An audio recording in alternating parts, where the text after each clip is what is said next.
ಬಂದ್ಗೆ ಕರ್ನಾಟಕದ ದಕ್ಷಿಣದ ಜಿಲ್ಲೆಗಳಲ್ಲಿ ನೀರಸ ಪ್ರತಿಕ್ರಿಯೆ ವ್ಯಕ್ತವಾಗಿದೆ. ಚಾಮರಾಜನಗರ, ಹಾಸನ, ಬಳ್ಳಾರಿ, ಚಿತ್ರದುರ್ಗ, ತುಮಕೂರು ಇತ್ಯಾದಿ ಜಿಲ್ಲೆಗಳಲ್ಲಿ ನೀರಸ ಪ್ರತಿಕ್ರಿಯೆ ವ್ಯಕ್ತವಾಗಿದೆ.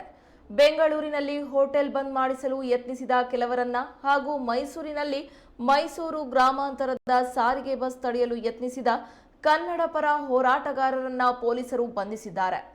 ರಾಜ್ಯದ ಪ್ರಮುಖ ಸ್ಥಳಗಳಲ್ಲಿ ಯಾವುದೇ ಅಹಿತಕರ ಘಟನೆಗಳು ನಡೆಯದಂತೆ ಬಿಗಿ ಪೊಲೀಸ್ ಬಂದೋಬಸ್ತ್ ಆಯೋಜಿಸಲಾಗಿದೆ. ಕರ್ನಾಟಕ ಬಂದ್ ಹಿನ್ನೆಲೆಯಲ್ಲಿ ಬೆಂಗಳೂರಿನ ಮೆಜೆಸ್ಟಿಕ್ ಹಾಗೂ ಮೈಸೂರಿನ ಮುಖ್ಯ ಬಸ್ ನಿಲ್ದಾಣದಲ್ಲಿ ಸಾರಿಗೆ ಬಸ್ಗಳ ಕೊರತೆ ಕಂಡುಬಂದಿದೆ. ಅಗತ್ಯ ಕೆಲಸಗಳಿಗಾಗಿ ಪರ ಊರುಗಳಿಗೆ ಪ್ರಯಾಣಿಸುವವರಿಗೆ ತೊಂದರೆಯಾಗಿತ್ತು. ಮುಂಜಾಗ್ರತಾ ಕ್ರಮವಾಗಿ 3,000ಕ್ಕೂ ಹೆಚ್ಚು ಹೋರಾಟಗಾರರನ್ನ ಪೊಲೀಸರು ವಶಕ್ಕೆ ಪಡೆದಿದ್ದಾರೆ.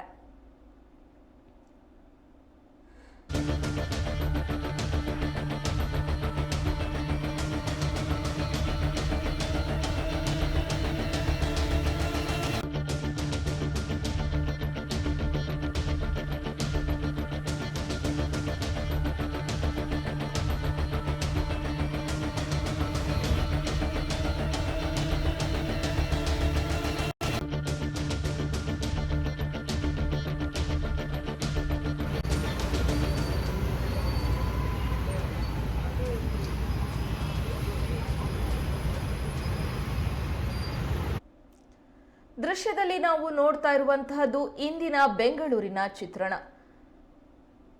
ಇಂದು ಕರ್ನಾಟಕದಾದ್ಯಂತ ಬಂದ್ ಅನ್ನ ಬೆಂಬಲಿಸುವುದಾಗಿ ವಾಟಾಳ್ ನಾಗರಾಜ್ ಅವರು ಕರೆ ನೀಡಿದ್ರು. ಆದರೆ ಬಂದ್ಗೆ ಯಾವುದೇ ರೀತಿಯಾದಂತಹ ಪ್ರತಿಕ್ರಿಯೆ ವ್ಯಕ್ತವಾಗಿಲ್ಲ.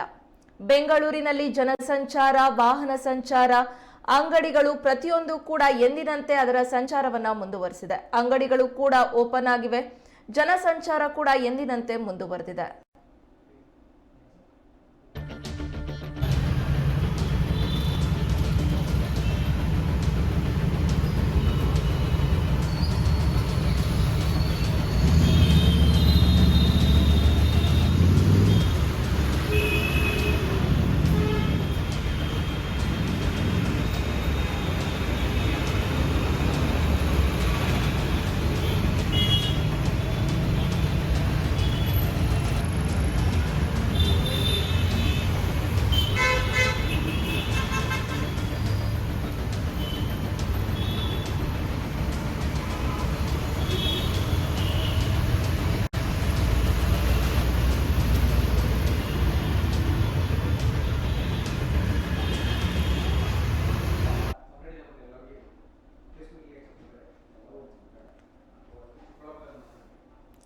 ಕರ್ನಾಟಕ ಬಂದ್ಗೆ ಇಂದು ಕರೆ ನೀಡಲಾಗಿತ್ತು. ಕರ್ನಾಟಕದಲ್ಲಿ ನೀರಸ ಪ್ರತಿಕ್ರಿಯೆ ಬಂದ್ಗೆ ವ್ಯಕ್ತವಾಗಿದೆ. ಬೆಂಗಳೂರಿನಲ್ಲಿ ಹೋಟೆಲ್ ಬಂದ್ ಮಾಡಿಸುವುದಕ್ಕೆ ಯತ್ನಿಸಿದಂತಹ ಕೆಲವರನ್ನ ಹಾಗೂ ಮೈಸೂರಿನಲ್ಲಿ ಮೈಸೂರು ಗ್ರಾಮಾಂತರ ಸಾರಿಗೆ ಬಸ್ ತಡೆಯಲು ಯತ್ನಿಸಿದ ಕನ್ನಡ ಪರ ಹೋರಾಟಗಾರರನ್ನ ಪೊಲೀಸರು ಬಂಧಿಸಿದ್ದಾರೆ.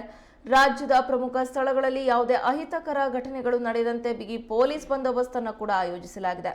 ಕರ್ನಾಟಕ ಬಂದ್ ಹಿನ್ನೆಲೆಯಲ್ಲಿ ಬೆಂಗಳೂರಿನ ಮೆಜೆಸ್ಟಿಕ್ ಹಾಗೂ ಮೈಸೂರಿನ ಮುಖ್ಯ ಬಸ್ ನಿಲ್ದಾಣದಲ್ಲಿ ಸಾರಿಗೆ ಬಸ್ಸುಗಳ ಕೊರತೆ ಕಂಡುಬಂತು.